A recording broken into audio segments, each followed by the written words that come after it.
اللہ رب العالمین نے سورۃ الحدید کے آیت نمبر 20 میں دنیا کے تعلق سے فرمایا کہ خوب سمجھ لو یہ دنیا کی زندگی کی حقیقت بس یہ ہے کہ یہ بس نام ہے کھیل تماشے کا، ظاہری سجاوٹ کا، ایک دوسرے پر فخر کرنے کا، ایک دوسرے سے مال و اولاد کے معاملے میں آگے بڑھنے کی کوشش کرنے کا۔ اس کی مثال ایسے ہی ہے جیسے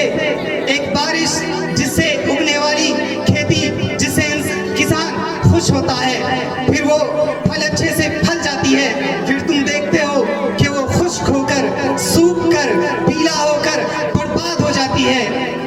اور آخرت میں ایک تو سخت عذاب ہے اور دوسرا اللہ رب العالمین کی مغفرت ہے، خوشنودی ہے۔ اور آخر میں اللہ رب العالمین نے فرمایا وَمَا الْحَيَاةُ الدُّنْيَا إِلَّا مَتَاعُ الْغُرُورِ کہ دنیا کی زندگی محض دھوکے کے سوا کچھ بھی نہیں۔